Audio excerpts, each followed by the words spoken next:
디지털 투데이 데일리 픽입니다.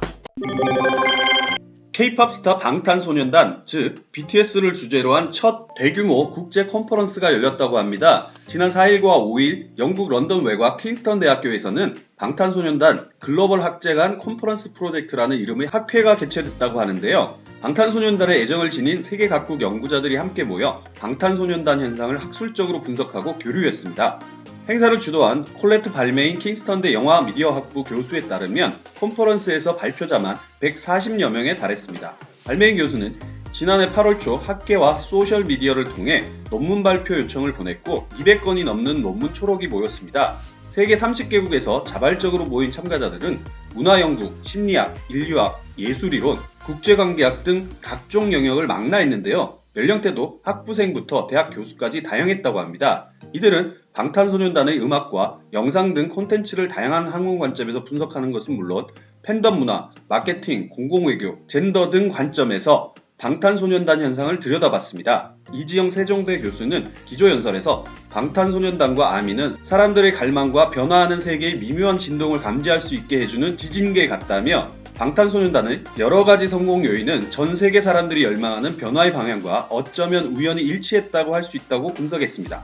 발메인 교수는 영어로 노래하지 않는 그룹의 글로벌 영향력이라는 면에서 볼 때 방탄소년단 현상은 전례가 없다고 분석했는데요. 방탄소년단과 아미를 다루는 온라인 학술 저널도 창간한다는 방침으로 오는 3월부터 논문을 받기 시작해 가을께 첫 톨을 공개할 예정이라고 합니다.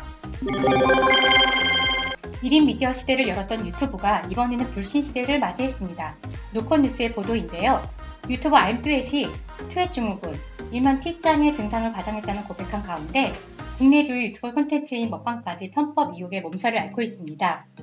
논란은 지난해 7월 온라인 한 유튜버의 먹방 영상이 알뚜엣 사건 이후 온라인 커뮤니티에 퍼지면서 시작됐는데요. 해당 유튜버는 이 영상을 보면 누구나 먹방 유튜버로 돈 많이 벌 수 있습니다 라는 제목의 영상을 게시했습니다. 그는 산더미 같은 라면을 앞에 두고 실제 음식을 먹지 않으면서도 편집을 통해 먹방하는 방법을 소개했는데요. 유튜버가 소개한 방법은 두 가지였습니다. 최대한 많은 양의 음식을 씹은 후 뱉거나 시청자들에게 음식을 먹여주듯 하면서 화면을 보여준 것인데요. 이후 음식이 계속 입안에 있는 것처럼 씹는 신용만 자연스럽게 해주면 뱉고 버리는 장면은 편집하고 씹는 소리는 입혀 자연스럽게 먹방이 탄생하는 거죠. 라이브가 아닌 편집점이 많은 몇몇 먹방 유튜버들이 의혹을 샀습니다. 구독자 증대를 통한 수익을 위해서 먹방은 점점 자극적으로 제작하지만 실제 먹는 것이 아니라면 공정한 수익이 아니라는 논쟁입니다. 구독자 200만 명을 보유한 대표적인 먹방 유튜버 문보키는 최근 올린 먹방 영상에서 씹고 뱉는 게 아니냐는 시청자들 지적에 직접적인 답변을 남기기도 했습니다.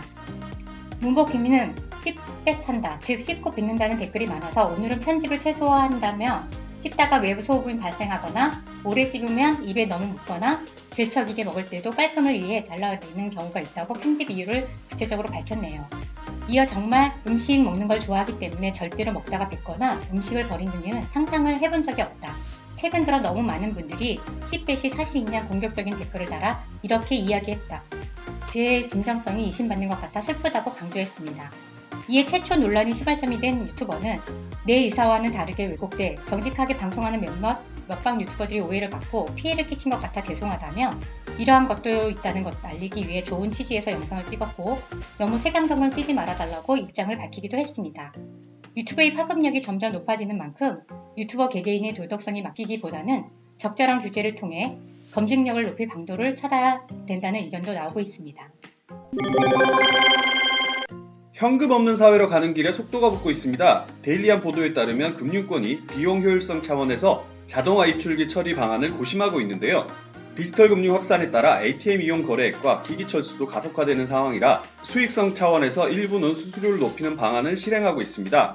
10일 금융감독원 금융통계정보 시스템에 따르면 국내 시중은행이 운영하는 ATM과 CD 거래 규모는 164조 8,893억 원으로 전년 동기 대비 6조 6,171억 원이 감소했는데요. 2015년 9월 말 이후 5년 사이 38조가 줄어든 금액이라고 합니다. 자동화 입출금기 운영 대수는 지난해 6월 기준 2,307대 줄었고 지난 2016년 44,000여 대로 가장 크게 늘어났던 게 4년간 7,000대가 넘게 줄어들며 지금의 숫자에 이르렀습니다. 현금 없는 사회 구현과 디지털 경제 확산에 따라 은행들이 비용 절감에 나서면서 철수가 잇따르고 있습니다. 입출금 기기의 경우 은행 영업점뿐만 아니라 편의점 등에도 존재하는데 비용 효율성 문제가 대두되면서 일부 카드사들은 관련 수수료를 올릴 예정입니다. 신한카드와 우리카드는 오는 2월부터 한국전자금융이 운영하고 있는 ATM과 CD기에 대해 고객에게 부과하는 수수료를 100원에서 200원씩 올립니다. 이용시간에 따라 800원에서 900원 부과된 것을 1000원으로 인상하는 건데요. 이번 방안의 경우 입출금기를 관리 운영하는 한국전자금융 측의 요청에 따라 이루어졌다고 합니다. 한국전자금융 관계자는 기기 관리 측면 대비 수익성이 낮아져 수수료 인상안을 실시키로 했다며 나머지 카드사에 대한 협상도 함께 진행 중이라고 말했습니다. 최근 전 세계는 현금 없는 사회 확산에 따라 비용 효율성이 떨어지는 ATM 등의 처리 방안을 고심하고 있는데요. 금융 리서치 전문 업체 리테일 뱅킹 리서치에 따르면 전 세계에 설치된 ATM 수는 2018년 처음 감소세로 진입해 1%가 줄어든 것으로 집계됐습니다. 중국의 경우 전년 대비 6.8% 감소한 69만 대, 일본은 0.2% 감소한 20만 2,300대에 그치는 등 디지털 경제 확산에 따라 세계적으로 감소하고 있습니다. 이어 오는 2024년까지 전 세계 ATM 기기는 312만 대로 감소할 것이라는 분석이 나오고 있습니다. 세계은행에 따르면 2017년 기준 은행 계좌가 없는 전 세계 인구는 17억 명이지만 반면 온라인 금융 서비스를 이용할 수 있는 스마트폰의 보급은 전 세계 3분의 2에 이릅니다. 배우 주진모 등 연예인 10여 명이 스마트폰이 해킹돼 협박을 받고 있다는 사실이 알려지면서 스마트폰 이용자들이 자신도 피해자가 될 수 있다며 불안에 떨고 있습니다.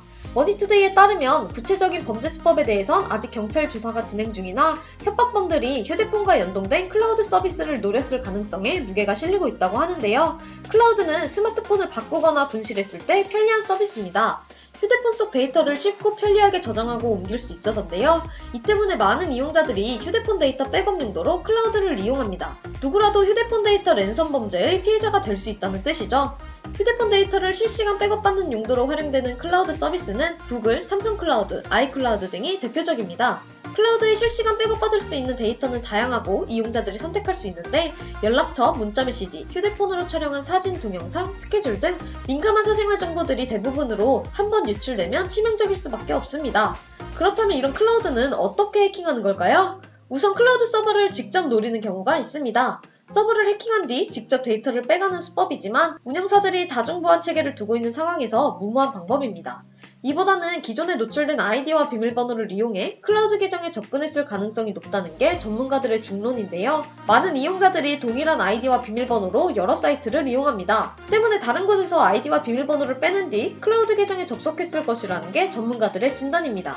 보안이 취약한 인터넷 서비스를 해킹했거나 PC나 스마트폰에 악성 코드를 심어 계정 정보를 탈취했을 수도 있습니다. 그래서 비밀번호 관리가 무엇보다 중요한데요.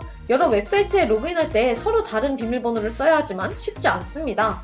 그래도 클라우드나 금융 서비스 등 민감한 계정의 경우 반드시 다른 비밀번호를 써야 한다고 전문가들은 경고합니다.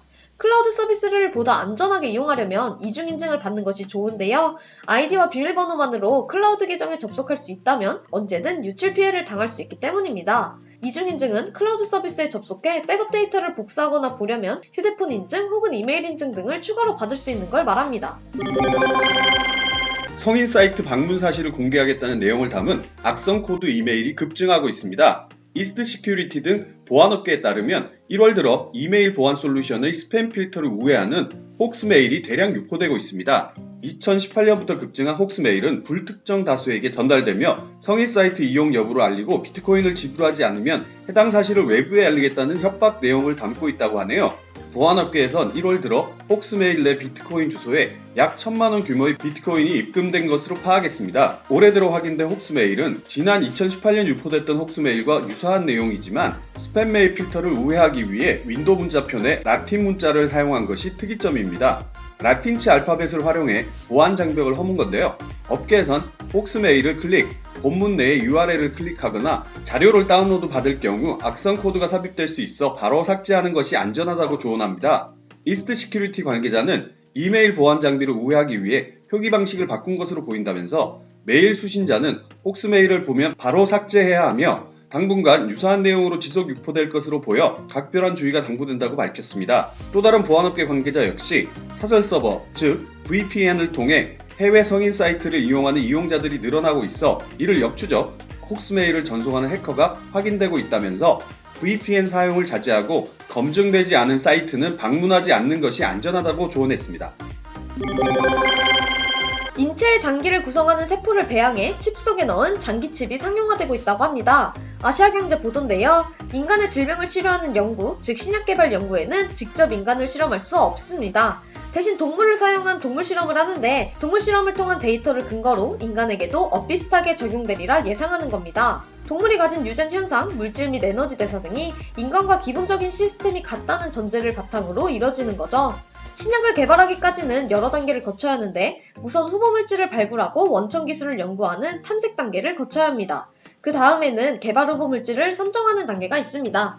선정된 후보물질이 동물에서 효능이 확인되면 마지막으로 실제 사람에게 적용해보는 인체 임상시험 단계로 갑니다. 마지막 단계인 인체 임상 단계까지 가기 위해서는 반드시 동물 실험을 통해 신약의 부작용이나 독성 여부를 확인해야 한다고 하네요. 신약의 특성에 따라 토끼, 영장류인 원숭이 등 다양한 동물을 대상으로 실험하게 됩니다. 그러나 동물 실험에는 뚜렷한 한계가 있는데요. 무엇보다 가장 큰 한계는 동물과 인간이 근본적으로 다르다는 점입니다. 동물 실험에서는 부작용 없이 효능을 나타냈던 신약이 사람에게 적용하면 부작용이 발생하거나 약의 효과가 사라지는 사례가 굉장히 많다고 합니다. 과학자들은 고민 끝에 인체 장기와 유사한 조직을 만들고 그 조직으로 실험하는 방법을 고안해냈습니다. 장기칩은 인간의 특정 장기세포를 배양한 뒤 이 세포들을 기계칩 속에 넣은 겁니다. 해당 장기의 생리학적 특성을 최대한 흉내낼 수 있게 만들어졌는데요. 세계 최초로 개발된 장기칩은 미국 펜실베니아대 허동은 교수팀이 만든 폐장기칩입니다. 이 장기칩은 칩 속에 폐와 모세혈관 세포를 넣고 진공 펌프를 연결, 폐가 숨쉬는 것처럼 수축과 팽창을 반복하도록 했습니다. 손가락 마디 하나 정도의 크기지만 기능면에서는 실제 인간의 폐와 다름이 없기 때문에 이 칩에 신약의 후보물질을 실험하면 그 효과나 부작용을 동물 실험에서보다 더 정확히 알 수 있다고 합니다. 동물이 아닌 실제 인간의 세포를 사용했기 때문에 실험 결과의 신뢰도는 동물 실험보다 훨씬 높다는 평가를 받고 있고 폐장기칩이 개발된 이후 전 세계적으로 장기칩 개발 붐이 불고 있습니다. 2009년 14건이던 특허 출원은 유럽연합이 동물 실험을 거친 화장품의 제조 판매를 금지하면서 급증하기 시작했고 2017년에는 77건으로 5배 가까이 늘었습니다. 우리나라에서도 2017년 2월부터 동물 실험을 한 화장품은 유통 판매할 수 없습니다. 지난해 국내에서 인간을 위해 희생한 실험동물은 370여만 마리, 전 세계적으로는 1억 마리가 넘는다고 합니다. 행복한 하루 디지털투데이였습니다.